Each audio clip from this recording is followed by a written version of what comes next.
ခွန်ရဖွာရှင်းနေနံသာလွင်ပေါင်းတို့ကိုစိတ်နှပြကျမ်းမာခြင်းရှိကြပါစေနှလုံးစိတ်ဝမ်းအေးချမ်းခြင်းရှိကြပါစေတန်လျာအတွက်ထောက်ပံ့ကောင်းတွေရနိုင်ကြပါစေနောက်ပွင့်မဲ့ဖျားရှင်ဖူးတွေ့နိုင်ကြပါစေ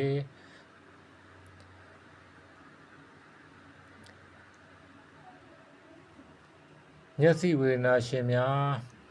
မျက်စိဝေဒနာခံစားရတော့မျက်မှန်တက်ထားတော့သူများသည်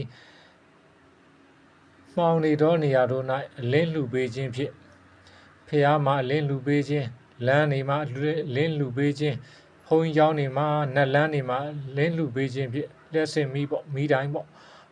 လှူပေးခြင်းဖြင့်မျက်စိဝေဒနာအတွက်ကောင်းမွန်စေပါတယ်လက်ရှိဘဝတော့မပြောနိုင်ဘူးပေါ့နောက်တန်နေရာအတွက်တော့မျက်စိအတွက်အလင်းရနိုင်ပါတယ်မျက်စိဝေဒနာကိုကင်းဝေးစေနိုင်ပါတယ်နောက်တန်နေရာအတွက်ကတော့နောက်ဘဝတွေအတွက်တော့နောက်တစ်မျိုးကရွှေမျက်မှန်ဖျားကြီးရှိပါတယ်ရွှေမျက်မှန်ဖျားကြီးမှာ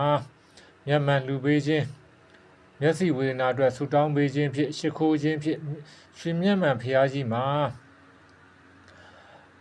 ခါရာရှိတယ်ရွှေမျက်မှန်ဖျားကြီးကိုပူဇော်ထားခြင်းဖြင့်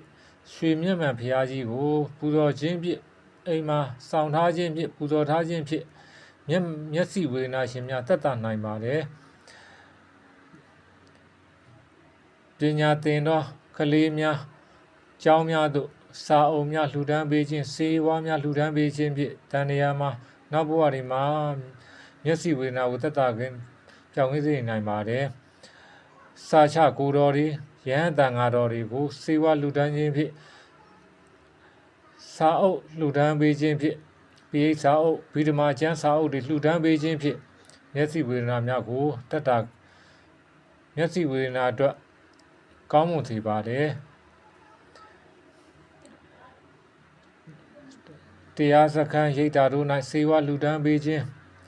အစားအသောက်လှူဒန်းပေးခြင်းဖြင့်လျှက်စစ်မီလှူဒန်းပေးခြင်းဖြင့်မျက်စိဝေဒနာများကိုပျောက်ကင်းစေနိုင်ပါတယ်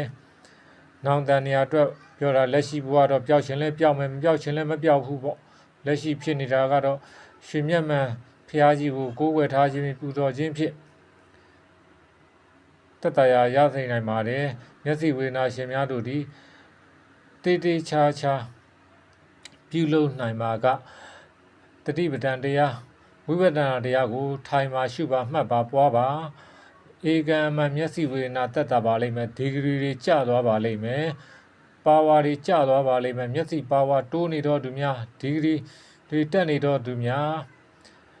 တရားထိုင်ရှုမှတ်ကြည့်ပါ